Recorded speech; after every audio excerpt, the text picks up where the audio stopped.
Okay. Next caller is from the 917 area code. Caller from 917. Who's there? What's on your mind today? 917, you might have us muted. Take us off mute if that's the case. 917, last opportunity. I'm going to have to hang out. There's 917 all of a sudden. What, did you have us on mute? Sorry, you can hear me now? Yes, I can.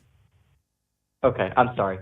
Hi, I'm calling about the Ilhan Omar controversy in particular and the way in which the progressive media talks about anti-Semitism concerns by the Jewish community in general.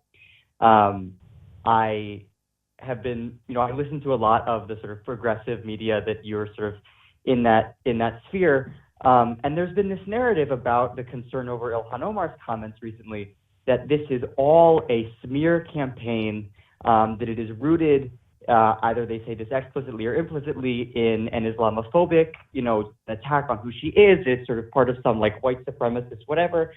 And listening to that media as somebody who shares the concerns that people have voiced about her comments, and about things in like the Labour Party in Britain and other things, has been a really emotionally distressing experience, because this is not a smear campaign. There are people who are genuinely concerned about something, and I understand if people who are not sort of attuned to the tropes of anti-Semitism and the way that that plays into a politics don't understand why people are upset.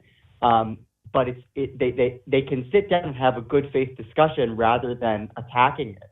And I wonder, as somebody who seems to sort of understand where these concerns are coming from, how you think one ought to address and how you are maybe interested in addressing these narratives in the progressive media about what's going on. Sorry if I went on for a little too long there. Okay, so here's how I would approach it. You're absolutely right that there are people on both sides who are just having bad faith conversations. And let me give you one example. You have, for example, I as a Jewish person, when I said, hey, I don't think that her tweets are evidence of anti-Semitism. I don't think that her tweets are evidence of deliberately perpetuating anti-Semitic tropes, but I think that they really weren't well thought out and inadvertently refer to some of those anti-Semitic tropes, which is a pretty even comment, right? I'm saying I'm not accusing her of anti-Semitism or anything, but here's where I think that she might have kind of stuck her foot in her mouth. I'm immediately told that I'm a shill who is biased by being Jewish, and therefore my opinion is effectively zeroed out on this issue. Now, if I wanted to argue in bad faith, the equivalent would be for me to tell anyone who's not Jewish, you don't know what you're talking about because you're not Jewish. You simply don't have all of the information that would be required because anti-Semitism isn't something that you've studied in detail for your entire life.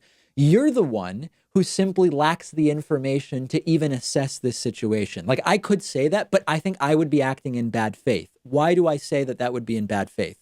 We would all be much better off if, when we get into this type of disagreement, we say, okay, rather than attributing subterfuge or some kind of secret agenda to the other person, be the agenda Islamophobia or pro-Israeli bias or whatever, let's assume that the other person is arguing in good faith, and let's figure out how they came to that conclusion. That, I think, would be a much better way of starting an in good faith conversation rather than smearing the opposition or attributing, secret motives to what it is that has gotten them to where they are. And very few people are actually willing to do that.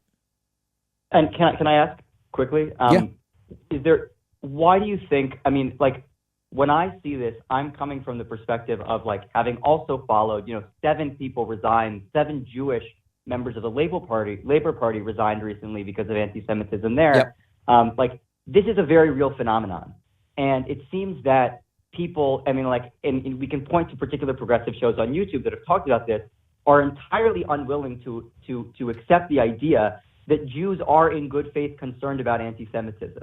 And when in fact, if you listen to the way that either Ilhan Omar specifically or the people who defend her talk about the allegations, there's this constant suggestion of, even if you don't realize you're being Islamophobic, you actually are. And I totally am open to the possibility that I harbor a bias I'm not aware of. I think that's part of being a progressive person in this age, is recognizing Sure. you might have prejudices that are internalized, and yet nobody seems willing to do that same self-criticism in the context of anti-Semitism.